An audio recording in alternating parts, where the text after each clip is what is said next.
नमस्ते, मैं आद्या प्रसाद आपका स्वागत करता हूँ।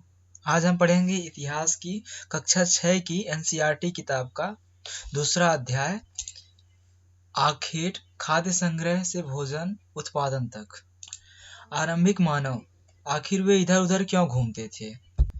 हम लोग उन लोगों के बारे में जानते हैं जो इस महाद्वीप में 20 लाख साल पहले रहा करते थे। आज हम उन्हें आखेटक संग्राहक के नाम से जानते हैं। भोजन का इंतजाम करने की विधि के आधार पर उन्हें इस नाम से पुकारा जाता है। आमतौर पर खाने के लिए वे जंगली जानवरों का शिकार करते थे, मछलियाँ चिड़िया पकड़ते थे, फल फूल दाने पौधे पत्तियां अंडे इकट्ठा किया करते थे। आखेटक संग्राहक खाद्य संग्राहक समुदाय के लोग एक जगह से दूसरी जगह पर घूमते रहते थे। ऐसा करने के कई कारण थे। पहला कारण यह कि अगर वे एक ही जगह पर ज़्यादा दिनों तक रहते थे तो आसपास के पौधों फलों जानवरों को खाकर समाप्त कर देते थे, इसलिए और भोजन की तलाश में इन्हें दूसरी जगह पर जाना पड़ता था। दूसरा कारण यह है कि जानवरों अपने शिकार के लिए या फिर हिरण और मवेशी अपना चारा ढूंढने के लिए एक ही जगह से दूसरी जगह जाया करते थे, इसलिए इन जानवरों का शिकार करने के लिए भी इनके पीछे पीछे जाया करते थे। तीसरा कारण यह कि पौधों और पेड़ों में फल फूल अलग अलग मौसम पर अलग अलग आते थे, इसलिए लोग उनकी तलाश में उपयुक्त मौसम के अनुसार अन्य इलाकों में घूमते रहते थे। चौथा कारण कि पानी के बिना किसी भी प्राणी या पेड़ पौधे का जीवित रहना संभव नहीं होता और पानी झीलों झरनों तथा नदियों में ही मिलता। यद्यपि कई नदियां और झीलों का पानी कभी नहीं सूखता। कुछ झीलों नदियों में पानी बारिश के बाद ही मिल पाता, इसलिए ऐसे झीलों और नदियों के किनारे बसे लोग को सूखे मौसम में पानी की तलाश में इधर उधर जाना पड़ता होगा। आरंभिक मानव के बारे में जानकारी कैसे मिलती है? पुरातत्वविदों को कुछ ऐसी वस्तुएं मिली हैं जिनका निर्माण और उपयोग आखेटकों खाद्य संग्राहक में किया करते थे।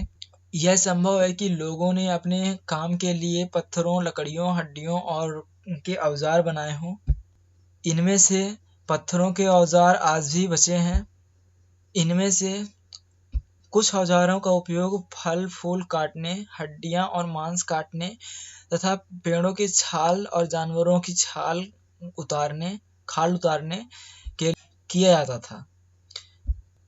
कुछ के साथ हड्डियों या लकड़ियों के मुट्ठे लगाकर भाले और बाण जैसे बड़े हथियार बनाए जाते थे। कुछ औजार से लकड़ियां काटी जाती थी। लकड़ियों का उपयोग ईंधन के साथ साथ झोपड़ियां और औजार बनाने के लिए भी किया जाता था। उदाहरण के लिए चित्र आपके आगे बढ़ते हैं।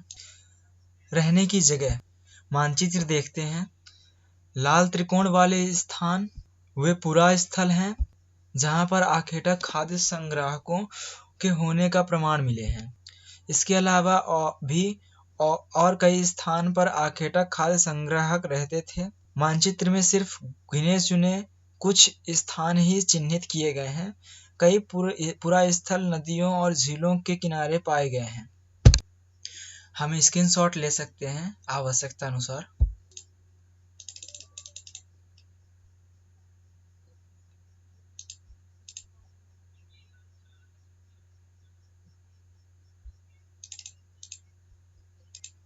आगे बढ़ते हैं। चूंकि पत्थर के उपकरण बहुत महत्वपूर्ण थे, इसलिए लोग ऐसी जगह ढूंढते थे जहां अच्छे पत्थर मिल सकें। शैल चित्रकला, इसमें क्या पता चलता है? एक शैल चित्र, इस चित्र के बारे में। जिन गुफाओं में लोग रहते थे उनमें कुछ दीवारों पर चित्र मिले हैं। इनमें सुंदर उदाहरण मध्य प्रदेश और दक्षिण उत्तर प्रदेश की गुफाओं में मिले हैं। इनमें जंगली जानवरों का बड़ी कुशलता से सजीव चित्रण किया गया है। उदाहरण ये है। आगे बढ़ेंगे। पुरा स्थल किसे कहते हैं? पुरा स्थल उस स्थान को कहते हैं जहां औजार बर्तन जहाँ औजार, बर्तन और इमारतें। पूरा स्थल उस स्थान को कहते हैं जहाँ औजार, बर्तन और इमारतों जैसी वस्तुओं के अवशेष मिलते हैं। ऐसी वस्तुओं का निर्माण लोग अपने काम के लिए किया करते थे और बाद में उन्हें वहीं छोड़ गए। ये जमीन के ऊपर, अंदर, कभी कभी समुद्र और नदियों के तल में भी पाए जाते हैं। इन पुरा स्थलों के बारे में अगले अध्याय में बताया जाएगा। आग की खोज। मानचित्र में कुरनूल गुफा ढूंढो। यहाँ राख के अवशेष मिले हैं। इसका मतलब यह है कि आरंभिक लोग आग जलाना सीख गए थे। आग का इस्तेमाल कई कार्यों के लिए किया गया होगा, जैसे प्रकाश के लिए, मांस भूनने के लिए और खतरनाक जानवरों को दूर भगाने के लिए। मानचित्र में कुरनूल की गुफाओं की स्थिति ये है। ये नाम और तिथियां। जिस काल के बारे में पढ़ रहे हैं, पुरातत्वविदों ने उनके बड़े बड़े नाम रखे हैं। आरंभिक काल को वे पुरा पाषाण काल कहते हैं। यह दो शब्दों यानी पुरा यानी प्राचीन और पाषाण यानी पत्थर से बना है। यह नाम पुरा स्थलों से प्राप्त पत्थर और औजारों को महत्व बताते हैं। पुरा पाषाण काल 20 लाख साल पहले से 12,000 साल पहले के दौरान माना जाता है। इस काल को 3 भागों में विभाजित किया गया है: आरंभिक, मध्य एवं उत्तर पुरा पाषाण युग। मानव इतिहास की लगभग 99% कहानियां इसी काल के दौरान घटित हुई। जिस काल में हमें पर्यावरणीय बदलाव मिलते हैं उसे मेसोलिथ यानी मध्य पाषाण युग कहते हैं।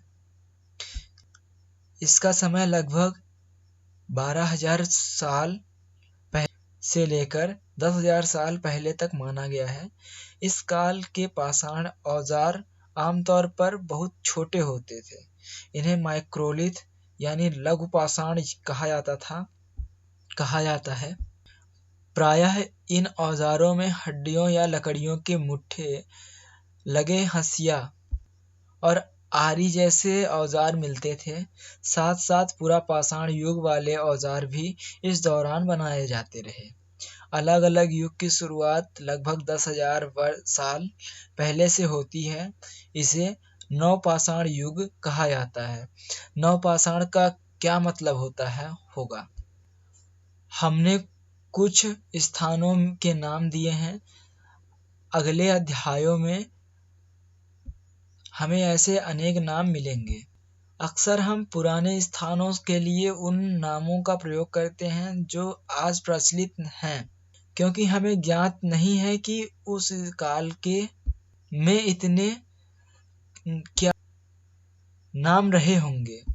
बदलती जलवायु। लगभग 12,000 साल पहले दुनिया की जलवायु में बड़े बदलाव आए और गर्मी बढ़ने लगी। इसके परिणाम स्वरूप कई क्षेत्रों में घास वाले मैदान बनने लगे। इससे हिरण, बारहसिंगा, भेड़, बकरी और गाय जैसे उन जानवरों की संख्या बढ़ी जो घास खाकर जिंदा रह सकते हैं।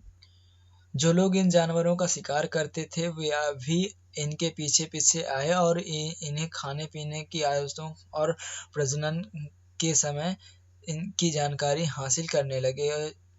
हो सकता है कि तब लोग इन जानवरों को पकड़कर अपनी जरूरत के अनुसार पालने की बात सोचने लगे हों। साथ ही इस काल में मछली भी भोजन का महत्वपूर्ण स्रोत बन गई।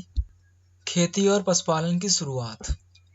इसी दौरान उपमहाद्वीप के भिन्न भिन्न इलाकों में गेहूं, जौ और धान जैसे अनाज प्राकृतिक रूप से उगने लगे थे। शायद महिलाओं, पुरुषों और बच्चों ने इन राजाओं को भोजन के लिए इन अनाजों को भोजन के लिए बटोरना शुरू कर दिया था। साथ ही वे यह भी सीखने लगे होंगे कि यह अनाज कहाँ उगते थे, कब पकाकर तैयार होते थे। ऐसा करते करते इन लोगों ने अनाज को खुद पैदा करना सीख लिया होगा। इस प्रकार वे धीरे धीरे कृषक बन गए होंगे। इसी तरह लोगों ने अपने घरों के आसपास चारा इसी तरह लोग ने अपने घर के आसपास चारा रखकर जानवरों को आकर्षित करने कर उन्हें पालतू बनाया होगा। सबसे पहले जिस जंगली जानवर को पालतू बनाया गया वह कुत्तों का जंगली पूर्वज था। धीरे धीरे लोग भेड़, बकरी, गाय और सूअर जैसे जानवरों को अपने घरों के नजदीक आने को उत्साहित करने लगे। ऐसे जानवर झुंड में रहते थे और ज्यादातर घास खाते थे। अक्सर लोग अन्य जंगली जानवरों के आक्रमण से इनकी सुरक्षा किया करते थे और इस तरह धीरे धीरे वे पशुपालक बन गए होंगे। बसने की प्रक्रिया लोगों द्वारा पौधे उगाने और जानवरों की देखभाल करने को बसने की प्रक्रिया का नाम दिया गया है। अपनाए गए ये पौधे तथा जानवर अक्सर जंगली पौधे तथा जानवरों से भिन्न होते हैं। इसकी वजह यह है कि बसने की प्रक्रिया की दिशा में अपनाए गए पौधे या जानवरों का लोग चयन करते हैं। उदाहरण के तौर पर लोग उन्हीं पौधों तथा जानवरों का चयन करते हैं जिनका बीमार होने की संभावना कम हो। यह नहीं, लोग उन्हीं पौधों को चुनते हैं जिनसे बड़े दाने वाले अनाज पैदा होते हैं, साथ ही जिनकी मजबूत डंठलें अनाज के पके दाने को भार को संभाल सके। ऐसे पौधों के बीज को संभाल कर रखा जाता है ताकि फिर से उगाने के लिए उन्हें गुण सुरक्षित रह सके। उन्हीं जानवरों को आगे प्रजनन के लिए चुना जाता है जो आमतौर पर अहिंसक होते हैं। इसलिए हम देखते हैं कि पाले गए जानवर तथा कृषि के लिए अपनाए गए पौधे जंगली जानवरों तथा पौधों से धीरे धीरे भिन्न होते गए। मिसाल के तौर पर जंगली जानवरों की तुलना में पालतू जानवरों के दांतों और सींग छोटे होते हैं। बसने की प्रक्रिया पूरी दुनिया में धीरे धीरे चलती रही। यह करीब 12,000 वर्ष पहले शुरू हुई।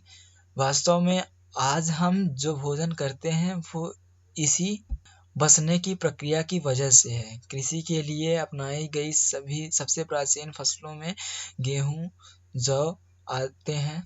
उसी तरह सबसे पहले पालतू बनाए गए जानवरों में कुत्ते तथा भेड़, बकरी आते हैं। एक नवीन जीवन शैली। तुम किसी पौधे के बीज को बोकर देखो, तुम पाओगे कि इसे विकसित होने के लिए वक्त लगता है। इसमें कुछ दिन, महीने या फिर साल तक का वक्त लग सकता है। इसलिए जब पौधे उगने लगते हैं तो देखभाल के लिए उन्हें एक ही जगह पर लंबे समय तक रहना पड़ा। बीज बोने से लेकर फसलों के पकने तक, पौधे की सिंचाई करने, खरपतवार हटाने, जानवरों चिड़ियों से उनकी सुरक्षा करने ऐसे बहुत से काम शामिल होते गए। कटाई के बाद अनाज का उपयोग बहुत संभाल कर करना पड़ता था। अनाज को भोजन और बीज दोनों ही रूपों में बचा कर रखना आवश्यक था। इसलिए लोगों को इसके भंडारण की बात सोचनी पड़ी। बहुत से इलाकों में लोगों ने मिट्टी के बड़े बड़े बर्तन बनाए, टोकरियां बुनी या फिर जमीन में गड्ढा खोदा। जानवर चलते फिरते खाद्य भंडार। जानवर बच्चे देते हैं जिससे उनकी संख्या बढ़ती है। अगर जानवरों की देखभाल की जाए तो उनकी संख्या तो बढ़ती ही है, साथ ही उनसे दूध भी प्राप्त हो जाता है जो भोजन का एक अच्छा स्रोत है। यही नहीं, जानवरों से मांस भी मिलता था। दूसरे शब्दों में पशुपालन के भोजन के भंडारण का एक तरीका है। आओ आरंभिक कृषकों और पशुपालकों के बारे में पता करें। मानचित्र 2 देखो, क्या तुम्हें कई नीले वर्ग दिखाई दे रहे हैं? हाँ, यहाँ, यहाँ, यहाँ, यहाँ, यहाँ, ये नीले वर्ग। इनमें से प्रत्येक बिंदु उस जगह को दर्शाता है जहाँ पुरातत्वविदों को शुरुआती कृषकों और पशुपालकों के होने के साक्ष्य मिले हैं। ये पूरे उपमहाद्वीप में पाए गए हैं।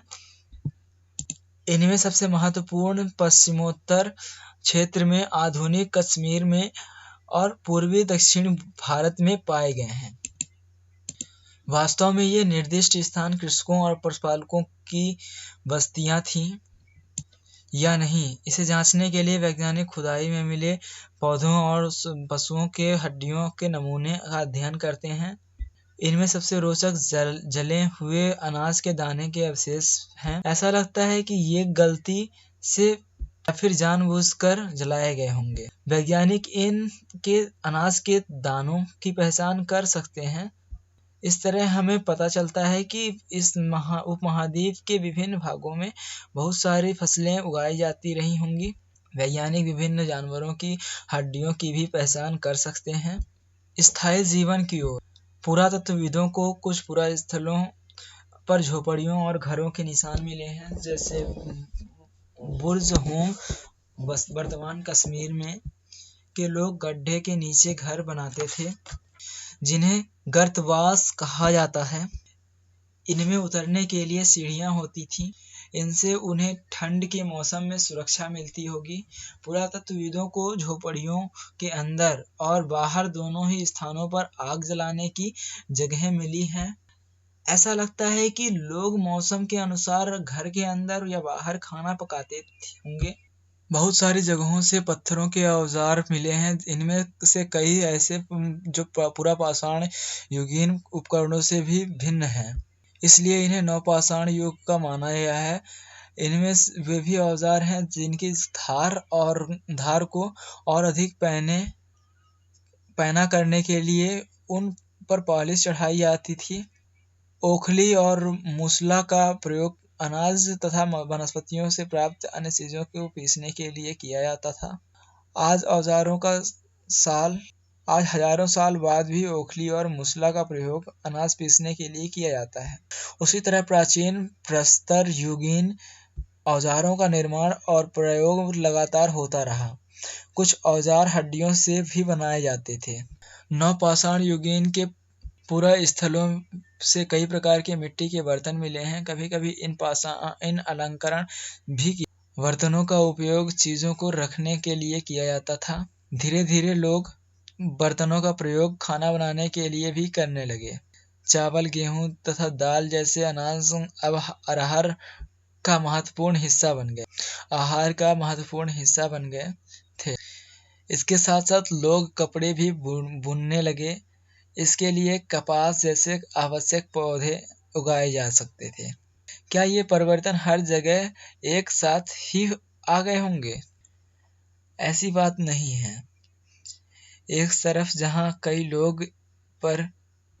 जहां कई जगहों पर स्त्री पुरुष शिकार और भोजन संग्रह करने का काम करते रहे थे, वहीं अन्य लोग ने हजारों सालों के दरमियान धीरे धीरे खेती और पशुपालन को भी अपना लिया। बहुत लोग जगह के मौसम के मुताबिक बदल कर अपनी जीविका चलाया करते थे। सूक्ष्म निरीक्षण। मानचित्र 2 में मेहरगढ़ को ढूंढो। मानचित्र में मेहरगढ़ यहाँ है। यह ईरान जाने वाले सबसे महत्वपूर्ण रास्ते बोलन दर्रे के पास एक हरा भरा समतल स्थान है। मेहरगढ़ संभवतः वह स्थान है जहाँ के स्त्री पुरुष ने इस इलाके में सबसे पहले जौ और गेहूं उगाना और भेड़ बकरी पालना सीखा। यहाँ विभिन्न प्रकार के जानवरों की हड्डियां मिली हैं। इनमें हिरण तथा सुअर जैसे जंगली जानवरों तथा भेड़ों की और बकरियों की हड्डियां हैं। मेहरगढ़ में इसके अलावा चौकोर आयताकार घरों के विशेष अवशेष मिले। प्रत्येक घर में 4 या उससे ज्यादा कमरे हैं, जिनसे कुछ संभवतः भंडारण के काम आते होंगे। मृत्यु के बाद सामान्यतया मृतक के सगे संबंधी उनके प्रति सम्मान जताते हैं। लोगों की आस्था है कि मृत्यु के बाद भी जीवन होता है, इसलिए कब्र में मृतकों के साथ कुछ सामान भी रखे जाते थे। मेहरगढ़ में ऐसे कई कब्रें मिली हैं। एक कब्र में मृतक के साथ एक बकरी को भी दफनाया गया था। संभवतः इसे परलोक में मृतक के खाने के लिए रखा गया होगा। ये उसका मृतक के अवशेष तथा ये बकरी का अवशेष। आगे बढ़ेंगे। अन्यत्र फ्रांस में गुफा में की गई चित्रकारी। यह चित्र फ्रांस की गुफा का है। इस पुरा स्थल की खोज 100 साल पहले 4 स्कूली छात्रों ने की थी। इस तरह के चित्र लगभग 20,000 वर्ष पहले से लेकर 10,000 वर्ष पहले के बीच बनाए गए होंगे। इनमें कई जानवरों के चित्र हैं। इनमें जंगली घोड़े, गाय, भैंसों, गैंडा, रेनडियर, बरसिंघा और सुअरों के गहरे चमकीले रंगों से चित्रित किया गया है। इन रंगों को लौह अयस्क और चारकोल जैसे खनिज पदार्थों से बनाया गया था। यह संभव है कि इन चित्रों को उत्सवों के अवसर पर बनाया जाता था या फिर इन्हें शिकारियों द्वारा शिकार पर निकालने से पहले कुछ अनुष्ठानों के लिए बनाया गया होगा। एक नवपाषाणिक पुरातत्व स्थल। नवपाषाण युग के सबसे प्रसिद्ध पुरास्थलों में एक चाताक हायूक तुर्की में है। यहाँ दूर दराज स्थानों से कई चीजें लाई जाती थीं और उनका उपयोग किया जाता था, जैसे सीरिया से लाया गया चकमक पत्थर, लाल सागर की कौड़ियाँ तथा भूमध्य सागर की सीपियाँ। ध्यान रहे कि उस समय तक पहिए वाले वाहन का विकास नहीं हुआ था। लोग सामान खुद या जानवरों को पीठ पर लाद कर ले जाया करते थे। कुछ महत्वपूर्ण तिथियां। मध्यपाषाण युग 12,000 वर्ष से 100,000 वर्ष पहले। बसने की प्रक्रिया का आरंभ लगभग 12,000 साल पहले। नवपाषाण युग का आरंभ 10,000 वर्ष पहले। मेहरगढ़ बस्ती का आरंभ लगभग 8,000 वर्ष पहले। अध्याय 2 समाप्त। धन्यवाद।